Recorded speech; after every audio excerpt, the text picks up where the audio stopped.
Orang yang menabur pasti menuai. Orang yang menaruh belas kasihan kepada orang lemah, memiutangi Tuhan yang pasti akan membalasnya, kata firman Tuhan. Anda enggak usah fokus kepada seberapa Tuhan bisa balas, 10 kali lipat kah? 20 kali lipat kah? 30 kali lipat kah? 100 kali lipat kah? Ibadah itu cari Tuhan, bukan cari cuan. Yang setuju katakan amin. Hubungan kita dengan pasangan ataupun dengan orang akan jadi nggak sehat kalau fokus kita salah. Tadi pagi saya bagikan 2 poin ini. Fokus yang salah yang pertama adalah ketika kita fokus kepada hal-hal yang tidak esensi dalam hidup ini. Apa itu tidak esensi? Hal-hal yang tidak penting. Hal-hal yang kurang penting. Firman Tuhannya dari mana? 2 Timotius 2 ayat 23 berkata, hindarilah soal-soal yang dicari-cari yang bodoh dan tidak layak. Engkau tahu bahwa soal-soal itu menimbulkan pertengkaran. Jadi di hidup ini kata firman Tuhan, kita harus menghindari hal-hal yang gak penting. Hal-hal yang dicari-cari, yang bodoh, yang gak layak. Jangan pernah ngeributin hal-hal yang sepele, hal-hal yang harusnya bisa dibicarakan baik-baik dan bisa diselesaikan baik-baik. Amen? Contoh, orang tuh suka cari gara-gara over small things. Sebenarnya urusannya kecil tapi jadi gede gitu loh. Urusan makanan pedas, suami istri bisa banting-bantingan piring. Over very very small things. Sedangkan firman Tuhan bilang, jangan cari-cari masalah, hal-hal yang gak layak, yang bodoh. Jangan bikin jadi masalah. Amen? Saya percaya anak raja tuh gak ngurusin perkara-perkara yang gak penting. Amen? Saya kalau dijahatin orang gitu ya, misalnya saya di jalan gitu, dijahatin orang atau contoh sederhana deh. Satu hari saya nyetir mobil sendirian, terus tiba-tiba ada mobil hajar saya dari samping. Dia ngebut gitu, dia putar balik, dia hajar mobil saya dan bempernya kehajar. Orang itu ketakutan langsung ngebut. Orang itu kalau salah pasti takut, amen. Apa yang saya lakukan? Saya santai aja. Saya nggak kejar, saya nggak susul, saya nggak gini. Kurang ajar, gua kebut gitu. Nah itu kalau jiwa pembalap belum bertobat gitu itu. Ya, kalau saya menyantai banget. Jangan terus cari gara-gara sama saya ya, saya cerita gini ya. Saya mikirnya sederhana. Waktu saya lebih berharga dibandingin seberapa yang mungkin asuransi bisa cover buat perbaiki bumper saya. Oh Ibu Heni sok kaya? Enggak. Saya perempuan, saya sendirian. Saya mau sosok ngejar orang, sok jagoan. Apa nggak cantik cari celaka? Bener nggak? Padahal sebenarnya itu bisa diselesaikan sama asuransi. Saya tinggal klaim asuransi, bayar berapa sih? Kalau klaim asuransi 600.000. Kurang lebih gitu ya, 400 sampai 600.000. Beres kan? Itu gunanya kita bayar asuransi bukan? Kalau ada penabrak yang tidak tanggung jawab. Daripada bayangin nih, Heni Kristianus mengejar mobil yang menyerempetnya, lalu dia digebukin. Gak keren banget matinya. Banyak hal yang bisa diselesaikan, yang gak perlu kita ributin. Ada orang gitu maki-maki saya di jalan. Saya senyum-senyum. Orang yang ngeliatin saya senyum-senyum, heran lihat saya. Kok orang kurang ajar gitu sama Bu Heni gak marah? Kenapa saya senyum? Maksud saya, kenapa kamu marah? Kayak gak penting banget gitu berantem sama orang. Ada orang yang over 5.000 rupiah, duit parkir. Kan tukang parkir kalau di Hayam Wuruk sono galak tuh, bener gak? Bener gak? Mobil kita digebuk, bung, Kelapa Gading goceng, sini ceban, gitu misalnya. Terus Anda mau berantem gitu sama tukang parkir? Anda mau buka kaca, lu gebuk-gebuk mobil gua, sini lo. Anda berani? Digebok Anda. Ngapain berantem sama orang urusan 5.000? Pertama, mikir gini, dia gak tambah kaya, Anda juga gak jadi miskin. Ngapain hal sepele gitu jadi diributin? Yang suka bikin ribut tuh awewe mulut, hati-hati. Ngerti awewe? Cerewetnya cewek ini loh. Hati-hati, mulut kita ini sumber masalah. Makanya jangan suka cari gara-gara, itu masuk firman Tuhan. Masalah kecil jangan dibesarin. Yang poin kedua, fokus yang salah adalah kita selalu fokus sama kelemahan orang bukan kelebihan. Pertengkaran dalam rumah tangga itu sering terjadi karena suami istri saling menunjuk kesalahan. Saling menunjuk kekurangan. Coba kita berhenti fokus sama kelemahan. Coba kita mulai fokus sama kelebihan. Saya yakin orang yang selalu fokus sama kelemahan suka menghakimi orang lain. Judgmental. pasti sering mengeluh, gak pernah bersyukur, dan selalu mencela, melemahkan, menjatuhkan orang lain. Tapi kalau kita fokus sama kelebihan orang, kita akan bersyukur sama orang-orang itu. Amen. Terima kasih Tuhan kirim orang-orang ini buat saya. Kita bersyukur sama suami kita yang meskipun kurang perhatian, tapi dia pinter cari duit. Suami-suami, istri-istri itu ada lebih ada kurang, amin. Saya pegel nih kalau dengerin istri-istri komentar gini. Suami saya kurang perhatian Ibu Heni. Kerja cari duit terus gitu. Terus saya tanya, Bu, saya mau nanya. Pertama, suaminya selingkuh enggak? Enggak. Suaminya nafkain enggak? Nafkain. Suaminya gila kerja apa gila perempuan? Gila kerja sih, ya udah. Mendingan gila kerja apa gila perempuan? Ibu-ibu? Ya enggak ada paket lengkap, pakai combo, pakai bonus, pakai plus-plus seperti yang kita mau. Saya dulu jatuh cinta sama seorang Zozo, Bapak Pendeta Yohanes Kristianus, karena dia cool. C-O-O-L, bukan K-U-L, itu kulkas. Ya. Nah, tapi saya komplain, nih dulu versi Heni Kristianus zaman dulu. Kamu gak perhatian sama aku. Kamu pelayanan terus, gak punya waktu buat aku. Coba Anda berpikir. Lalu sukanya cowok cool, tapi lu gak suka yang gak perhatian, gimana sih? Kalau cool udah pantesnya, dia cuek, setuju? Masa ada yang dingin terus jadi panas gitu? Saya dulu komplain terus suami saya gak perhatian. Tapi kemudian Tuhan menyadarkan, salahnya di mana? Dia cuma cinta Tuhan dan suka pelayanan. Iya juga saya mikir. Daripada dia gila main perempuan, mendingan dia gila pelayanan. Fair nggak? Kita terlalu banyak nuntut dalam hidup ini. Selalu fokusnya sama kekurangan. Kita mau berteman sama siapapun, kita mau bekerja dimanapun, kita mau menikah sama siapapun, ketahuilah semua orang punya kekurangan dan kelebihan. Jangan fokus sama kelemahan orang, fokuslah sama kelebihannya supaya kamu lebih bersyukur dan menghargai orang lain. Yang mau katakan amin. Sore ini saya akan bahas tentang fokus yang salah yang ketiga, yaitu fokus kepada keuntungan atau kepentingan diri sendiri. Fokus yang salah dalam hidup kita adalah kita selalu fokus kepada mencari keuntungan dan kepentingan diri sendiri. Saya akan bahas poin per poin dari berbagai aspek kehidupan. Yang pertama, fokus yang salah dalam hubungan pertemanan. Banyak orang yang berteman tuh motivasinya gak murni. Banyak akal bulus, gak tulus. Haus pujian, cari penghormatan. Maunya diberi, tidak suka memberi. Kalau fokus kita selalu mencari keuntungan dan kepentingan diri sendiri, kita akan jadi orang yang aji mumpung. Berteman sama siapapun selalu fokusnya memanfaatkan kebaikan orang, memanfaatkan kepercayaan orang, dan hanya mau diuntungkan. Capek gak punya teman yang hanya maunya ditraktir dan gak mau naktir? Siapa di sini yang relate sama saya, kalau pergi makan Anda selalu ngebayarin dan teman Anda gak pernah mau bayarin? Angkat tangan. Gak ada yang berani, oh ada satu. Soalnya temannya di sebelahnya ya, gak apa-apa. Saya sama suami termasuk orang yang suka neraktir. Senang bayarin orang makan, honestly. Dari muda, biarpun bokek gaya, sukanya bayarin orang. Gesek kartu kredit bayarnya ntar. Karena kita gak suka memanfaatkan orang lain. Jadi kita senang memberkati. Nah saya kasih tahu ya, orang yang suka nabur pasti menuai, amen. Lagi kita muda, kita sekarang juga masih muda sih. Lagi muda banget gitu maksudnya. Kita suka melayani hamba-hamba Tuhan. Kalau ada hamba-hamba Tuhan datang ke Australia, kami yang jemput di bandara. Anda tahu kan, bensin bayar, parkir bayar, orang paling malas jemput ke bandara. Tapi kita suka cita, kita layani, kita jemput. Kita anterin ke hotel, sebelum ke hotel kita anterin makan. Itu kita yang bayar makannya. Bahkan kita nabur, dia mau belanja apa kita beliin ke supermarket. Hamba Tuhan kan kadang-kadang ada yang begitu kan ya. Nggak mau bayar gitu modelnya. Main ambil aja ke keranjang, ya ini bagus, ya ini bagus, itu bagus, ya ini bagus. Ya abis itu ngantri di kasir, dia diam-diam aja anteng-anteng gitu. Kita yang bayar. Tapi saya kasih tahu, kami suka cita melayani hamba Tuhan. Mentalnya gitu dari muda. Apa yang terjadi? Ketika kami sudah tua kasarnya, udah mulai agak tua gitu ya. Kami disayang banyak orang. Kita mau bayar pun orang rebutan bayar gitu sama kita. Wah saya kalau udah dimakan sama temen, makan sama leader-leader ICI, itu kayak orang berantem di kasir.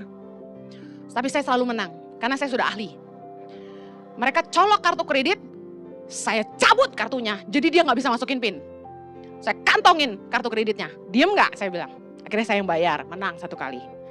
Saya ajarin supaya jangan mental gratisan. Saya ajarin caranya. Kalau orang rebutan bayar, ini yang kamu lakukan.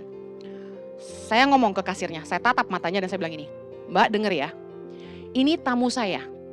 Jadi Mbak jangan malu-maluin saya yang ajak dia makan ke sini dan saya selalu bawa tamu saya makan di sini. Saya harus bayarin mereka, Mbak jangan terima kartunya. Mana sekarang kartu kreditnya? Kan suka titip-titipan kartu kredit tuh. Mbaknya langsung jiper. Bu maaf bu, yang ibu ini aja ya. Wah langsung ambil kartu kredit saya.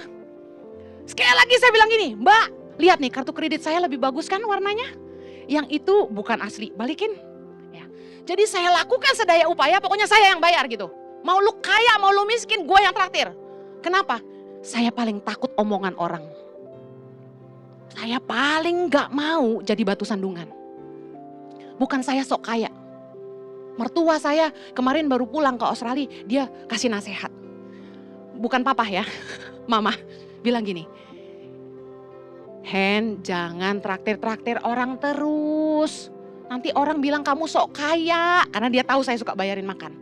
Saya bilang gini, saya itu gak mau dipikir orang, hamba Tuhan aji bumpung, gak mau. Hamba Tuhan muka gratisan, saya gak mau. Saya dipanggil Tuhan untuk jadi berkat, kata firman Tuhan. Jadi saya selalu berusaha traktir orang. Hati-hati dalam pertemanan. Biarpun Anda gak lebih kaya daripada orang itu, jangan punya mental memanfaatkan kebaikan orang lain. Kalau orang itu baik sekali sama Anda, pastikan Anda juga menabur kebaikan buat dia. Sekalipun orang itu gak baik sama Anda pun tetap harus nabur baik sama dia. Dan ini yang pesan saya, jangan pernah merusak kepercayaan orang kepada Anda. Kalau orang tuh udah baik sama kita, jangan sampai kita gak baik sama dia. Amin. Jangan aji mumpung, jangan pernah. Tuluslah dalam hubungan. Berteman sama orang bukan karena cari motivasi apa-apa. Jangan punya akal bulus. Tuluslah. Dalam pertemanan, jangan cari kepentingan diri sendiri. Filipi 2 ayat yang keempat, kita baca sama-sama. Dan janganlah tiap-tiap orang hanya memperhatikan kepentingannya sendiri, tetapi kepentingan orang lain juga. Di dalam pertemanan, kita tuh jangan fokusnya kita. Kita harus peduli sama orang lain. Jangan tiap kali ngumpul sama teman yang kamu ceritain tuh masalahmu terus. Seolah-olah kamu orang paling malang sedunia. Orang Malang aja gak gitu-gitu banget. Dengar, orang lain juga butuh didengar. Orang lain juga mungkin punya masalah.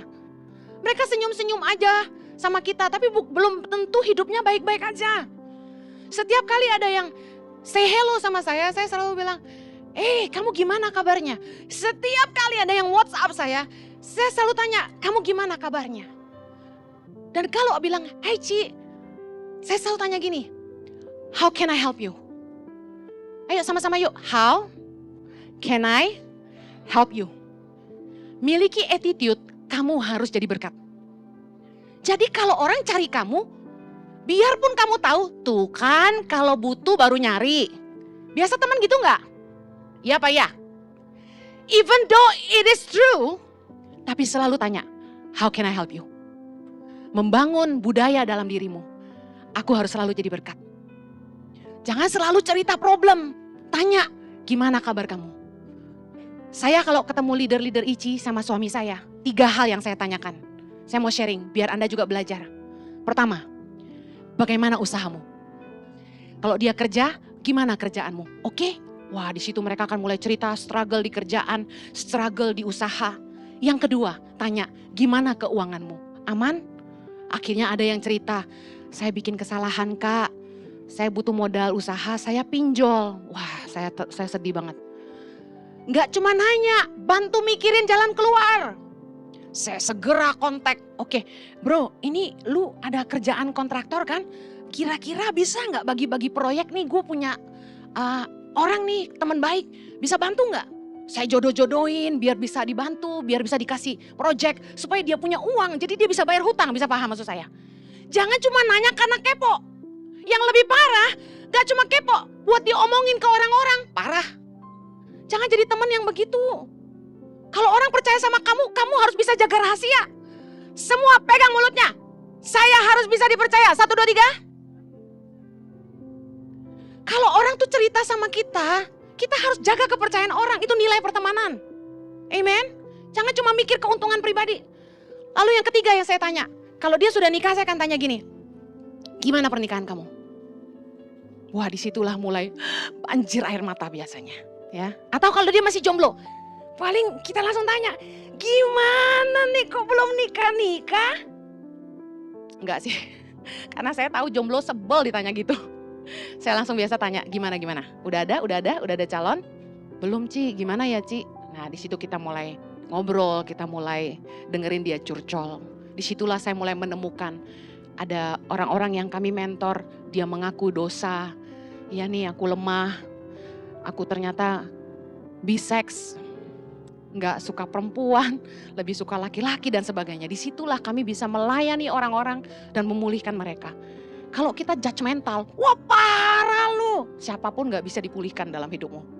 Jangan suka menghakimi, kalau orang tuh cerita, kamu harus bisa dipercaya. Bukan cerita kemana-mana, tapi kita bantu kasih mereka jalan keluar dan nasihat firman Tuhan, amin. Fokus yang salah, yang kedua, contohnya, yang tadi dalam pertemanan, yang kedua, fokus yang salah dalam pelayanan. Cari pujian atau cari Tuhan. Melayani membawa penyembahan atau mencari persembahan.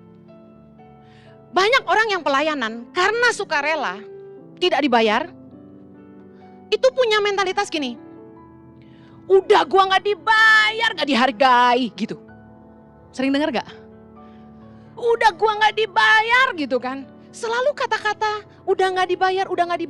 Saya tuh gemes gitu. Saya kasih tahu ya, kalau kita bisa melayani itu bukan kita gak dibayar loh. Tuhan udah memberkati kita sangat banyak, makanya kita mau melayani Tuhan. Amin. Saya mau tanya, apa coba yang Anda bisa kasih sama Tuhan? Yang sebanding dengan apa yang Tuhan sudah kasih sama Anda? Ada? Satu hari Anda ngabisin oksigen berapa tabung? Hitung aja kalau mau hitung-hitungan sama Tuhan. Kita itu melayani bukan cari harta, bukan cari apa-apa. Karena kita tahu kita enggak punya apa-apa yang kita bisa balas sama Tuhan. Makanya kenapa saya mau melayani di tangan pengharapan, merespon kepada panggilan Tuhan. Pergi ke pedalaman, nolong 7.500 anak-anak di 100 titik di seluruh Indonesia. Ngurusin anak orang bukan anak saya. Kenapa saya mau? Karena saya tahu itulah yang menjadi dupa yang harum di hadapan Tuhan. Itu yang menyenangkan hati Tuhan. Apa yang saya bisa lakukan buat membalas kasih Tuhan buat saya selain menjawab panggilannya yang menyenangkan hati dia. Saya gak pernah minta dibayar sama tangan pengharapan, you know. Tadi beberapa Anda lihat saya di toko merchandise ngapain? Saya mau kasih teman saya hadiah. Daripada pusing-pusing beli apa? Berkat di tangan pengharapan saya beli merchandise. Semua seneng tiap kali saya kasih kaos tangan pengharapan karena kualitasnya bagus, tulisannya positif. Makanya mereknya Positif by YTP, Yayasan Tangan Pengharapan. Saya tahu bahwa setiap kaos bisa kasih makan satu anak di Feeding and Healing Center Tangan Pengharapan selama 1 bulan. Jadi saya beli banyak-banyak. Saya bayar gak gratis. Sebagai pemimpin saya bisa gak ngambil tanpa dibayar? Bisa, emang siapa yang berani nagih? Staff, gak berani. Tapi saya bayar. Karena saya tahu saya mau menabur. Jadi jangan lupa nanti pulang, mampirlah ke merchandise Tangan Pengharapan. Fokus yang salah dalam pelayanan adalah seringkali kita gila hormat. Maaf ya, apa adanya ya. Saya ini siapa kok gak dihargai gitu kan kadang-kadang ya orang ya. Kita itu ke gereja memberi penghormatan kepada Tuhan, bukan cari penghormatan dari manusia. Amin. Saya gak peduli lagi orang suka sama saya apa enggak. Yang saya mau pastikan bahwa Tuhan biarlah khotbah ini benar-benar dari Tuhan, menyenangkan hati Tuhan dan mengubahkan hati orang. Tadi saya lagi di kafe Baikan, disamperin sama seorang konselor yang volunteer di ICI. Dia bilang gini, Bu Heni, banyak banget loh yang hidupnya tuh diubahkan. Dan mereka kasih kesaksian banyak sekali. Saya tanya sama mereka, bagaimana caranya Tuhan mengubahkan mereka? Mereka jawab, karena Ibu Heni, karena Ibu Heni. Saya bilang stop, karena Tuhan. Dia bilang enggak, mereka tulis karena Ibu Heni, karena Tuhan. Khotbah saya ini, bahasa orang netizen yang negatif itu cuma pekerjaan buang ludah katanya. Sungguh tanpa pengurapan Tuhan, hanya akan menjadi pekerjaan buang ludah. Tapi bersyukur karena kemurahan Tuhan. Setiap perkataan yang keluar dari mulut saya yang katanya bacot ini, bisa mengubahkan hati orang. Bisa membawa orang kembali kepada jalan kebenaran. Bisa melembutkan hati orang tidak jadi cerai. Tuhan punya cara, Tuhan bisa pakai apa saja, Tuhan bisa pakai kita semua. Amin.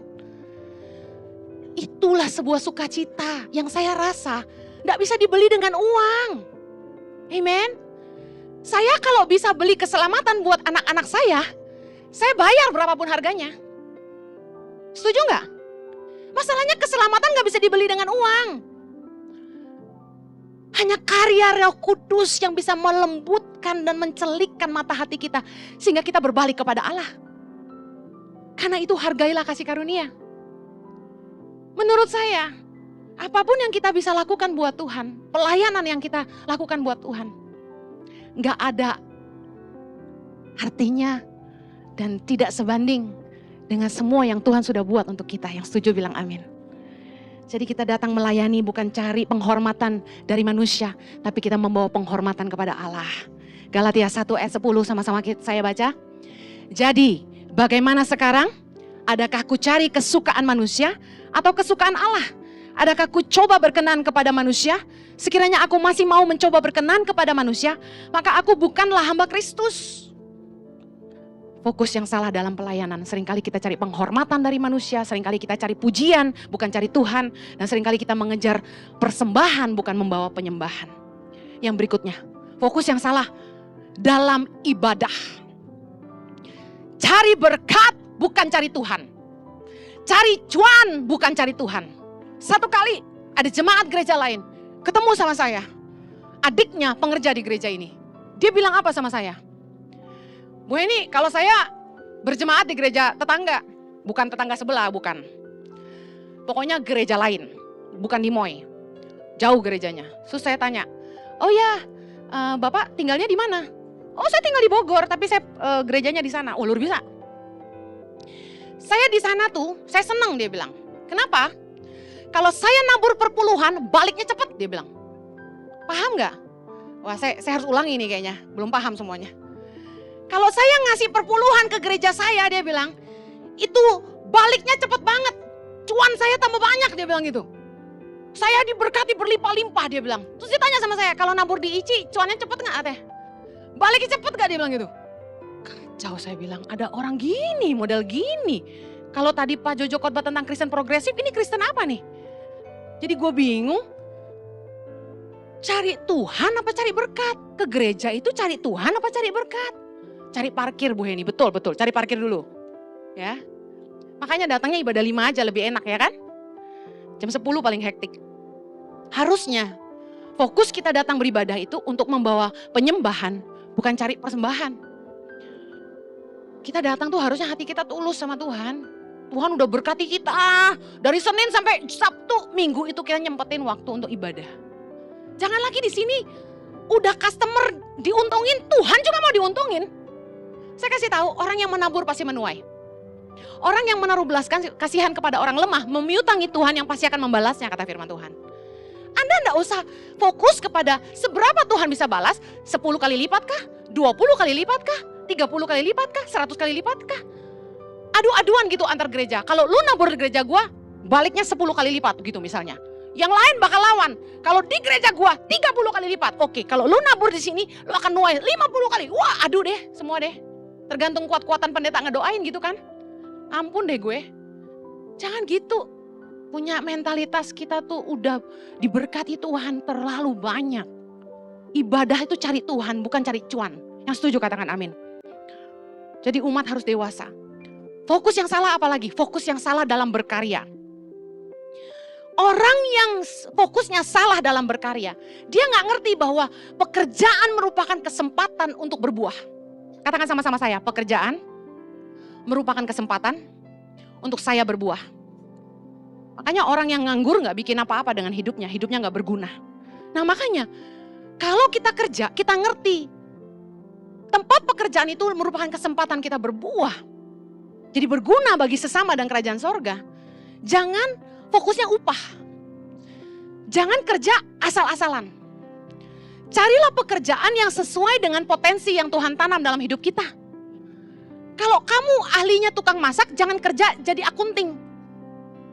Kalau kamu ahli tukang bikin kopi, jangan kerja gunting rambut. Kamu harus tahu kekuatan yang Tuhan tanam dalam hidupmu. Dan kembangkan dan tajam di situ. Karena orang yang kerjanya gak sesuai dengan kekuatan, potensi, dan panggilan atau passion yang Tuhan tanam dalam hidupnya, udah pasti gak akan berdampak dan tidak akan berkembang. Saya jamin. Berat. Saya suka nyanyi. Tapi waktu saya mimpin pujian, di musim-musim terakhir hidup saya sebagai pemimpin pujian, itu saya merasa berat sekali. Kalau Marlon, wah menikmati sekali dia. Buat saya berat sekali mimpin pujian.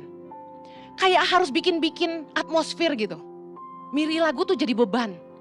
Tapi kalau saya khotbah, ini kalau nggak berhenti karena jam itu terus berdetak, saya bisa khotbah sampai malam. Kayak nggak berhenti hikmat yang mengalir yang saya pengen bagikan buat saudara. Ada api di hati saya tuh yang kayak membakar saya untuk semangat gitu ngomong sama Anda gitu. Padahal aku capek loh hari ini. Cari pekerjaan harus sesuai sama kekuatan yang Tuhan titipkan dan harus sesuai sama passion kita. Kerja jangan asal-asalan, kerja jangan cuma buat upah. Fokusnya salah kalau kamu kerja cuma buat duit doang. Ya terserahlah, gue suka gak suka yang penting gue digaji. Ada orang yang berani meninggalkan pekerjaan dengan gaji tinggi, menukarkannya dengan gaji yang lebih rendah karena dia ketemu passion dia di situ.